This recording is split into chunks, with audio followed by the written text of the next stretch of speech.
రానున్న లోక్సభ ఎన్నికలను ఉద్దేశించి భద్రాద్రి కొత్తగూడెం జిల్లాలో పీఓఏపీఓలకు ఎన్నికల విధులపై శిక్షణ కార్యక్రమాలను నిర్వహించారు.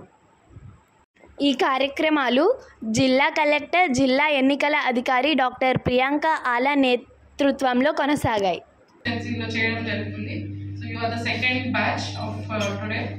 Already most of you would have worked in last election, assembly election lo, but kontamandi ippudu might be new.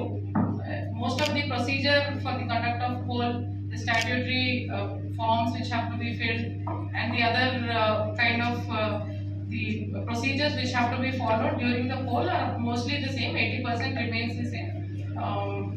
Only 10 to 15% difference in some number of seals or tags alanti maatrame maartuntayi every time.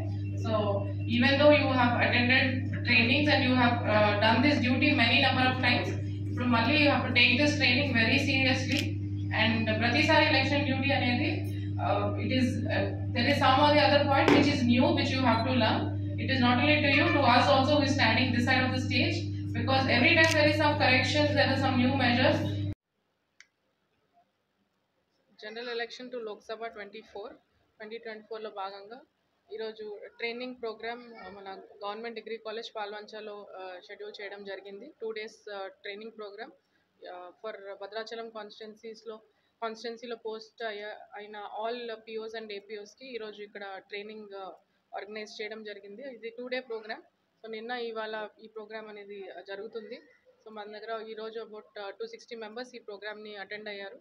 దాంట్లో first half of the session PPTs and training modules అవన్నీ కూడా చెప్పడం జరుగుతుంది. ఎలా డీటెయిల్గా వాళ్ళకి ఎలా అయితే పోల్ ప్రాసెస్ అనేది ఎక్స్ప్లెయిన్ చేయడం జరుగుతుంది. Plus statutory forms and other related ప్రొసీజర్స్ని కూడా వాళ్ళకి ఎక్స్ప్లెయిన్ చేయడం జరుగుతుంది. After the lunch detailed hands-on session for each and every the staff who is been deputed for polling duty ki వాళ్ళకి hands-on experience on the EVMs కూడా training రూపంగా ఇవ్వడం జరుగుతుంది.